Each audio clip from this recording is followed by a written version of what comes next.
how can imagination lead to innovation? There's an ongoing discussion that asks whether creativity is born by nature or nurture. Is creativity genetic? There is some research that indicates there is indeed a creativity gene, and not surprisingly, but entertainingly enough, some scientists say this gene is similar to a gene for mental illness. Based on a study done in Sweden in 2014, creative people are wired differently to their non-creative brethren. Differences not only in the presence or absence of certain genes, but also in the structural characteristics of their brains. And people suffering from severe neuropsychiatric illnesses like bipolar disorder and schizophrenia tend to display enhanced creativity compared to mentally healthy individuals. Yet another study in Finland suggested, while creative ability is thought to be largely about divergent thinking, which describes a method of thinking used to generate creative ideas by exploring many possible solutions, researchers agree that it's also influenced by generating endless associations.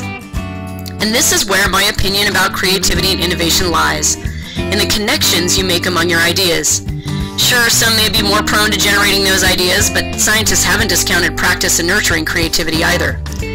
We always say that creativity is spawned from necessity and in some cases a lack of resources. But creativity really flies when you spot connections. Connections from what you learn in a controlled setting, such as school, to the world around you. Begin to pay attention to these connections, these clues on the interconnectedness of your world, and as you start to pay attention to them, they become more and more obvious. Sometimes these connections are subtle, and we brush them off as a hunch. In fact, we have a saying that is in line with that thinking. When you have a hunch, how many times do you shrug your stroke of brilliance off as, it was just a hunch? But hunches are the sprouts of creativity which can grow into more complex thoughts, and the branches of ideas begin to connect.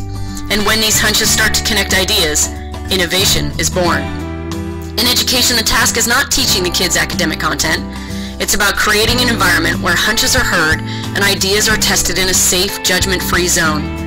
Kids must feel safe in order to risk their self-esteem. As Sir Ken Robinson put it, kids will take a chance, but if you're not prepared to be wrong, you'll never come up with anything original. Education has spent decades penalizing kids for mistakes, and we've given mistakes a bad stigma. Instead, we need to assess the willingness to make mistakes and recover from them as importantly as we would assess, say, something like math performance.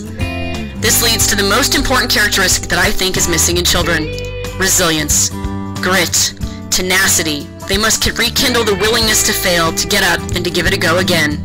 We have filled our worlds with instant gratification, and kids seem to have lost the persistence needed to succeed when life throws its curveballs. Inventions often require hundreds of prototypes. Athletes aren't born, they're driven. And ideas don't just come, they evolve. Created using Powtoon.